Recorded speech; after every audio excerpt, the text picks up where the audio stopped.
পেটে ছিল গোটা একটি আস্ত বিড়াল। সত্যি বিশ্বাস করা যায় না, কশিনকালেও কেউ শোনেননি এমন ঘটনা। ভারতেও কেউ শুনেছে নাকি সন্দেহ। এই ছোট্ট পেটে আস্ত বিড়াল যায় কি করে?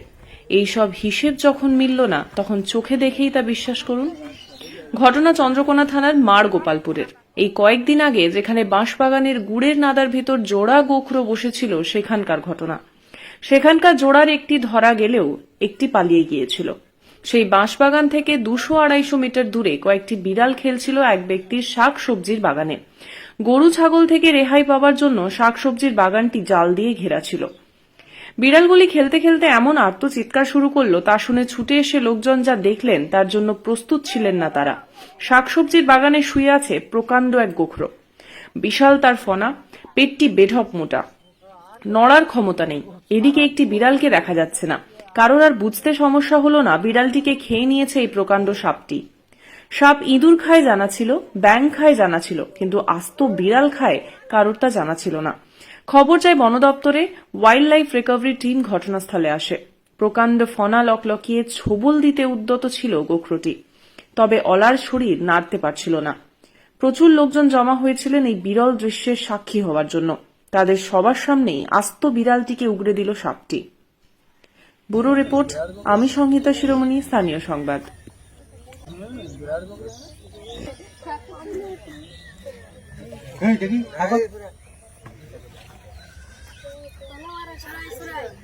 খুব ফাটান থেকে গেছে গো, খুব ফাটান থেকে গেছে।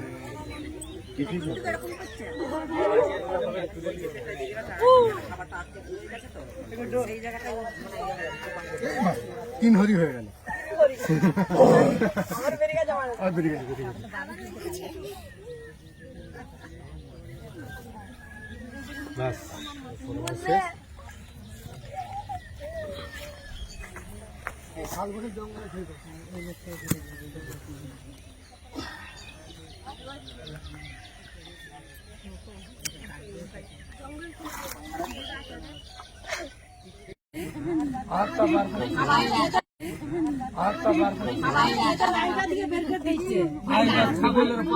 ছাগল খেয়েছে, আজ তো দেখো, আজ তো ছাগল বাচ্চা মুখ থেকে বার করছে, দেখো।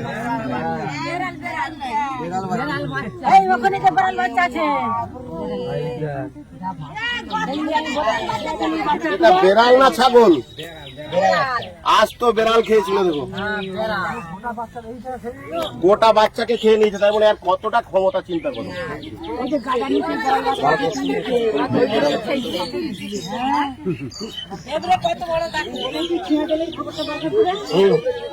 খাবারটা এমনি একে ধরলেই, যে কোনো সাপকে ধরলেই সে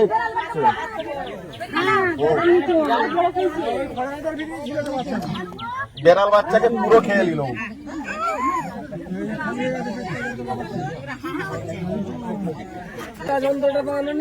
খেতা যন্ত্রটা যখন শিখছিলাম তখন লাগতো, এখন আর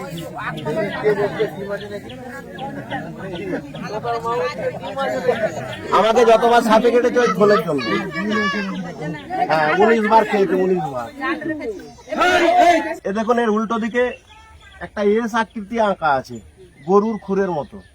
গোখুরে মানে গোখরো, গোখুরের থেকে নাম এসছে গোখরো সাপ। এখানে কোনো ব্যক্তিকে, পাড়ার কোনো ব্যক্তিকে সাপে কাটলে 100 মিনিটের মধ্যে যেতে হবে নিয়ারেস্ট ব্লক স্বাস্থ্য কেন্দ্র হিসাবে ক্ষীরপাই হসপিটালে। তার কারণ সাপে কাটা রুগীর পক্ষে পার মিনিট পার সেকেন্ড খুবই গুরুত্বপূর্ণ। কেন্দ্রে এভিএ স্টার্ট করে ডাক্তারবাবু বলে দিবে কোথায় যেতে হবে। দ্বিতীয়ত, সাপে কাটলে কখনোই ক্ষতস্থানের এগিয়ে বাঁধন দেবেন না। সাপ যেখানটায় কাটবে তার এগিয়ে কোথাও বাঁধন দেওয়া চলবে না। যদি সে সাপটি রেশাল ভাইপার অর্থাৎ চন্দ্রবড়া সাপ কেটে থাকে, অঙ্গহানি হবে। অঙ্গহানি বলতে অঙ্গটি কেটে ফেলে দিতে হবে। রেশাল ভাইপারের হিমোটক্সিস বিষ চামড়া গলিয়ে দিবে, মাংস পচিয়ে দিবে। তৃতীয়ত, সাপে কাটলে কখনো ওঝার কাছকে যাওয়া চলবে না। ওঝা কি করে? এই 4 দিন আগে পুরসুরি গ্রামে একটি লোককে সাপে কেটেছিল, বেটা গ্রামের ওঝার কাছকে গেল, লোকটি কিন্তু মারা গেছে। ক্ষীরপায়ের একই ব্যক্তির 2টি ছেলে ছিল, 2টি ছেলেকেই তিলবাড়িতে সাপে কেটেছিল, 2টো ছেলেই কিন্তু মরল। তাই সচেতন হন, সাপে কাটলে ওঝার কাছকে যাবেন না। ওঝা কি করে, ওঝা বিভিন্ন রকম বুজরুকি দেখিয়ে আমাদের ওই 100 মিনিট সময়টা কেড়ে নেয়। কেড়ে নেওয়ার পর যখন বলে হসপিটালে যাও, ডাক্তার কি বলে, ডাক্তার বলে টাইম ইজ ওভার।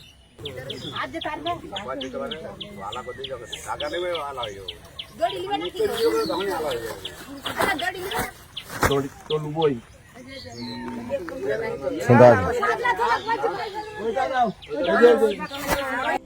নমস্কার, আমি সংহিতা শিরোমণি।